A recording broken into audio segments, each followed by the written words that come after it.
Coming up tonight, deep-sea mining in Fiji's waters launched.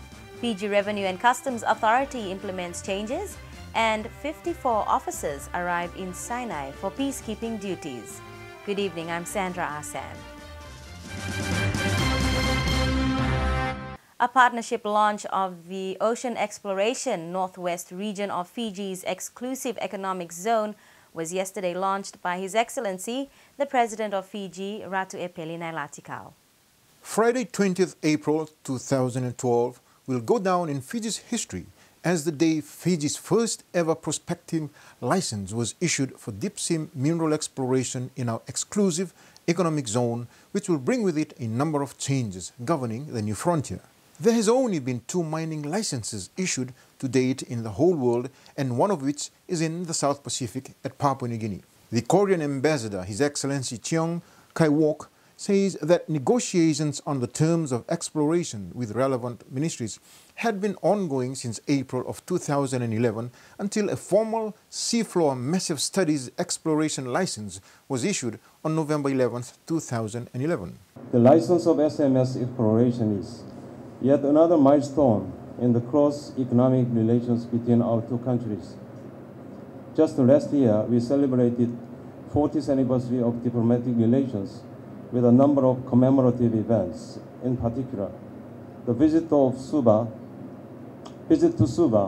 of Kordi research vessel Aron in April, donation of 220 digital pianos by Buyong Company in May, the first Fiji-Korea Business Forum and Catalog Exhibition in October, Korean Film Festival in November.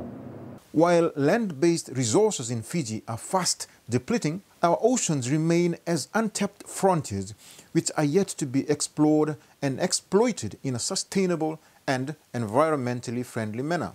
The future prosperity of Fiji may well depend on the living marine resources in the sea and SMS under the sea.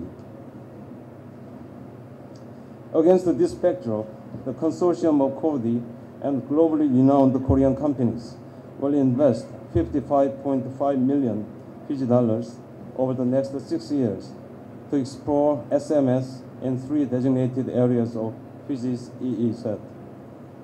Upon the appraisal on the resources potential, the consortium will move towards commercial mining by 2016 or 2017. Speaking during the launch of the seafloor massive sulfide exploration, His Excellency Ratu Epeli Nailatikau said government was making arrangements for the development of offshore mineral policy and the amendment of Fiji's Mining Act to include the seabed area. The research and exploration work in the depth of Fiji's waters, which we are about to embark on, could transform our respective destinies for the better. Ratu Epeli Nailatikau also says that the celebration of the seafloor massive studies exploration in Fiji's exclusive economic zone was timely indeed. He also revealed the current arrangements by government for exploring this new frontier. 1. The development of an offshore mineral policy. 2. The amendment of Fiji's Mining Act to include seabed area as well. 3. The issuing of prospecting licenses to exploration companies such as Kordi Mineral South Pacific Limited. 4. The participation of Fiji in the SPC-EU EDF-10 Deep Sea Minerals Project. 5. The formation of Fiji's Deep Sea Mineral Working Group, which is an interagency government forum for consultation on deep-sea mineral issues by the relevant stakeholders. And 6, the development of a memorandum of understanding between Korea and Fiji in the field of deep-sea mineral resources, amongst other things. As an island state that is making the transition from a developing status, Fiji is opening up the use of its natural resources to support its socio-economic development. This is one such way in which the exploration will lead to the assessment and expansion of Fiji's mineral resource base.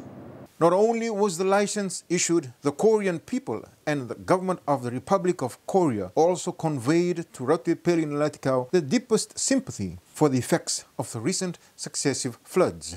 Korean government has just announced that it will donate medicine and sanitary fittings equivalent to $50,000 as flood relief assistance.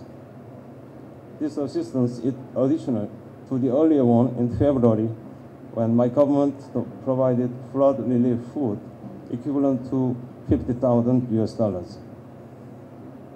I honestly hope that the victims of the flood could rise again soon above devastated properties with perseverance and resilience. All government heads of departments and permanent secretaries have been told to ensure that there is minimal bureaucracy and red tape involved in responding to those who seek government's assistance and guidance. This directive has been issued by the Minister for Public Service and the head of government, Vorenge Bainimarama. In a circular address to all the heads of department, the Public Service Minister and the Prime Minister Vorenge Bainimarama has called on all civil servants to ensure that government information and services to the ordinary member of the public is not hindered.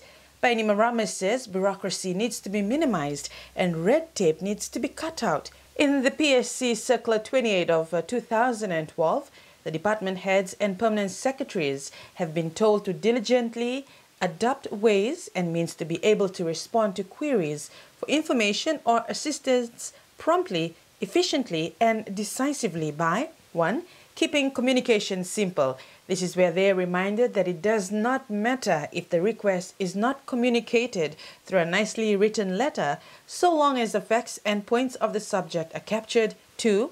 Minimize referrals or return visits by making sure that their officers dealing with members of the public are well trained and they thoroughly know their job. 3. Improve accessibility.